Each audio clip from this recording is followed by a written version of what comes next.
Hey Munsties! Giant Munsties here. And Big Musty, how's it going? Tonight, The Meg 2, The Trench, just got released in theaters, so we're here for the spoiler review. Lots of stuff to go over, lots of cliches, and maybe some stuff we liked. One of the cliches I especially noted in the underwater part was they were killing off main characters one by one, but once you got to the 4 main characters, then no more characters could die. They do that in horror movies a lot. No, there was definitely lots of cliches I picked up on, but there was half the time I was rooting for how crazy the cliches were, but the other half the times I was just like, I can't believe they're actually doing this. Again, like I had just seen this happen in other movies. For example, I was surprised at how much of this movie actually took place underwater. Like in the trailers, it shows a lot of the land fights going on, and to be stuck for the almost first half of the movie underwater in the trench area, which is the title of the movie, I was still very surprised how similar it was the recent movie Underwater, which was a lot like Cloverfield, where they have to walk on the seafloor for the longest time.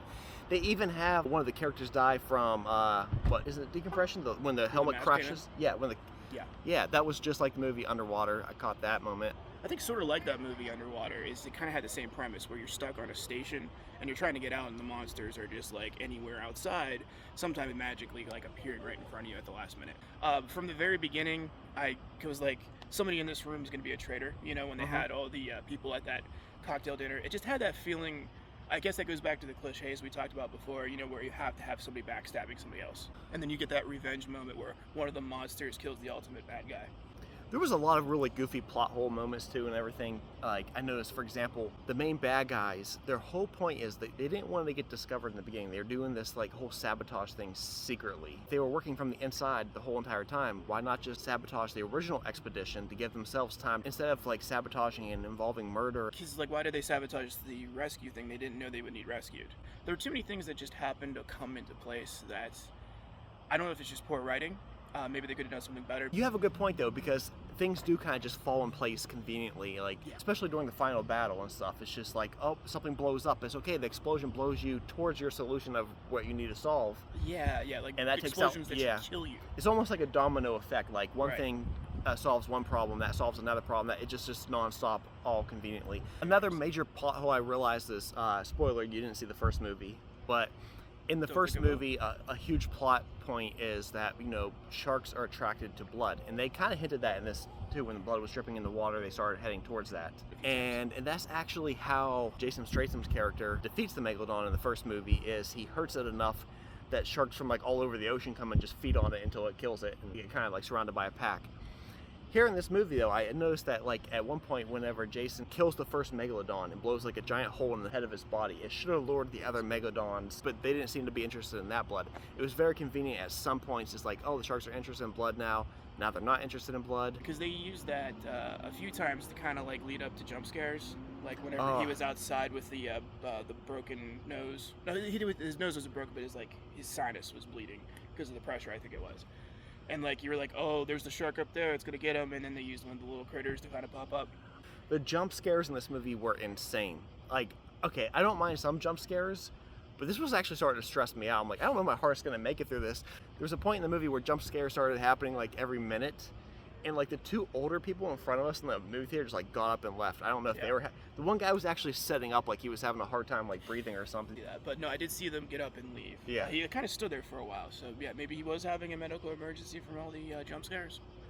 But yeah, there's probably like the most jump scares in one movie I've ever seen, just combined in. Outside of like a horror film, yeah.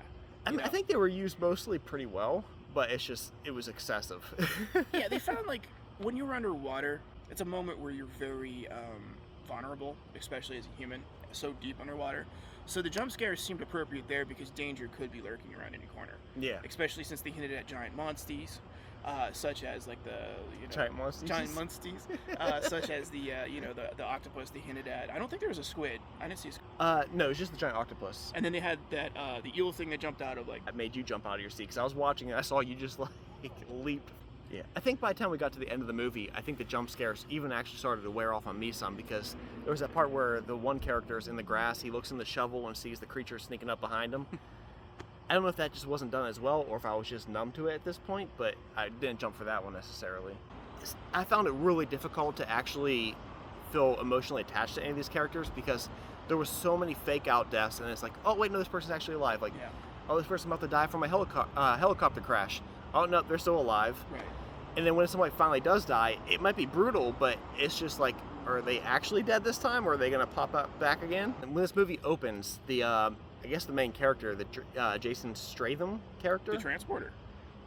He's from the Transporter movie. That's yes, right. He has a whole opening scene where he gets to be this top secret agent, but then everybody else is apparently also a top secret agent, but they didn't take time to explain that in the beginning. It's just suddenly everybody's like an expert survival guide person. Yeah, they were like really good at whatever they needed to do at any point. But you see what I'm saying? It's Even like, the child was like the child, amazing at everything. But we know the true star was Pippin. Pippin, yeah, actually, Pippin was in the first movie too. Oh, really? Yeah, and gets eaten by a shark, but apparently survives at the end of the movie. And once again, Pippin survives in this movie. If you're into this for action, there's tons of action. If you're in it for a movie, storyline, and everything, no, this is not for you, definitely not. This is definitely, it's not only is it not going to win awards, but I noticed online, like, you can't always go by things like Rotten Tomatoes, but they gave it, like, I think 21% approval rating score. I wouldn't be that harsh on it, but if you're looking for quality, it is probably more like a 21%. But if you're looking for fun, you could really have a good time. One thing I really do like about what they did about this movie is they really made the megalodon sharks and the giant octopus feel like titans, almost like giant monsters. The way they just like barged through and broke through things and destroyed like their surroundings. It was almost a giant monster movie, genuinely. And I would have liked to have seen the monsters fight each other a little bit more at one point. They did have the one at the climax, which was fine. It was good. But I did want to see like the giant octopus fight the shark for maybe like 4 minutes or something. Yeah, the trailer kind of sold this on the idea that this could be like almost a rivalry between like a giant octopus and giant sharks, and they barely crossed paths at the very end. And even then, it's just like they didn't really even fight. I think there was like a shark bit the octopus once and it got strangled and then got loose, and that was it. It was like they barely even bumped into each other.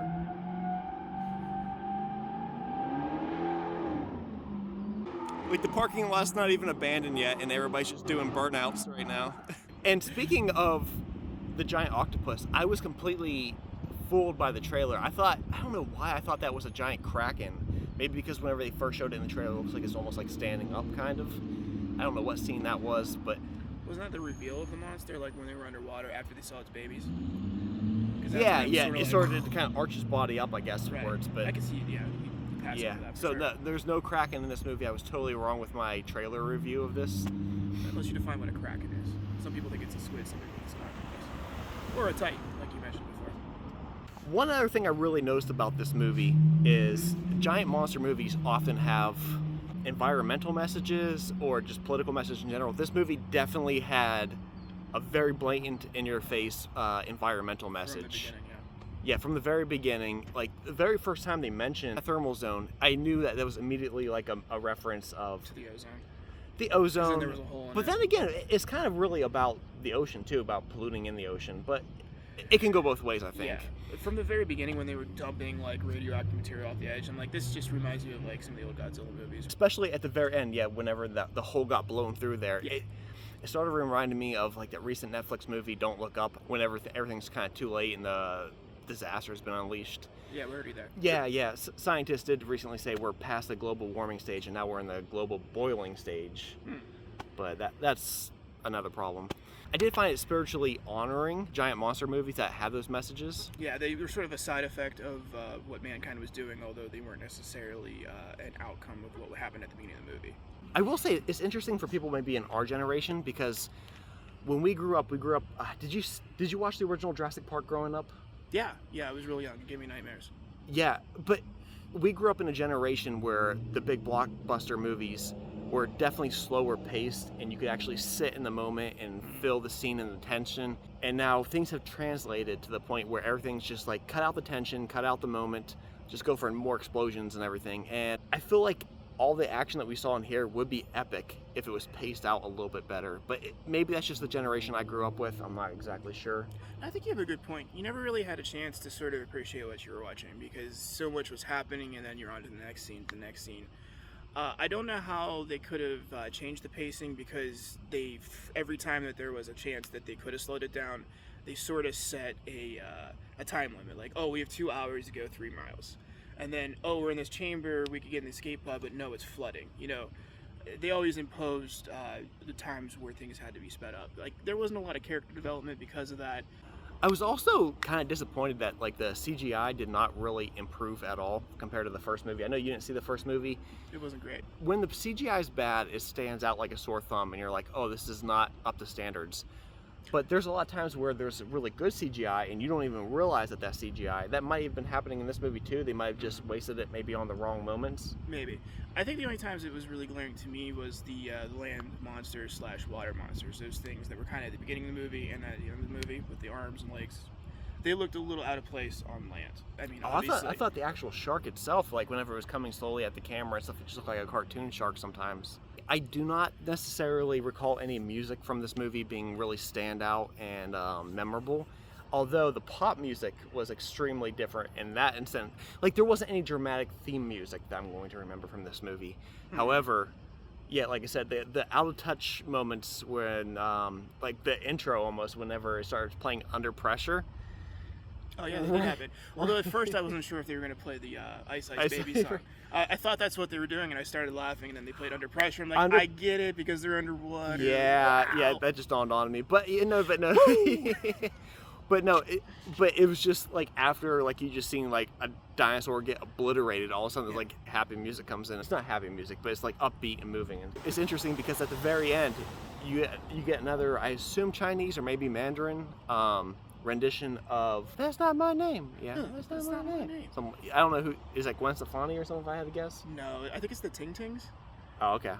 All right. Well, there was like a foreign version of the Ting Ting song. Right, but they kept the American names in it, which was kind of funny. What did you think about the humor in this? I know you're the humor expert. The humor. The humor. Okay, let's start over. The humor at times was pretty funny. Sometimes it felt a little bit forced. I found myself laughing at times where I don't think I was supposed to be laughing. Just laughing at how wild and out of control things were? Yeah, like something happened, you know, like the pier explodes and he flies towards Salvation. I was like, yeah, of course that happened. You're like, that's ridiculous. Or there was something Jason Statham that was supposed to be like uplifting and like, you know, rah, let's go get them, but it just came off as really corny, and I laughed at it. But otherwise, I don't remember a ton of humor. I think there was one moment where I kind of giggled intentionally at the humor that was being displayed.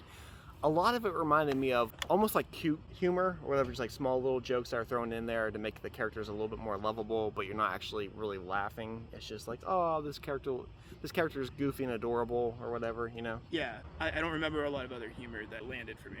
If you're somebody who needs reading glasses, I would highly recommend you bring that along for this movie. Randomly throughout the movie, there's segments where you get lines and lines of dialogue that are all subtitled. Then you get a break for a little while, and then it comes back. Be prepared for that. All right, Musties, did you get to see the movie? What did you think of it? I would say if you like Godzilla movies for the nonstop action and monster bashing, you're gonna love this. Yeah, and if you like want to watch something that just shut your mind off, like if you're a fan of like, you know, Fast and Furious and just like the action, it's a good time. I didn't regret watching it. It was fun to watch. You can't think about it too hard. Let me know in the comments below, do you plan on seeing the Meg? Did you see it? What did you think of it? Did you like the first one? Do you like the second one? Do you think that there will be a third one? Because this whole writer situation, I'm not sure, like Hollywood seems to be on the shutdown. Although it seems like this was heavily funded by foreign production companies. Do you remember the opening title sequence? I don't, but that explains why so much of it seemed to be Chinese related. It's almost like they're going to release it in a Chinese market as well. Yeah, so I guess there's a chance for that. I'm skeptical about whether or not this will get a third entry, just because the general public appeal might not be there like the first one was. All right, thanks for watching. All right, see you later. The blooper reel.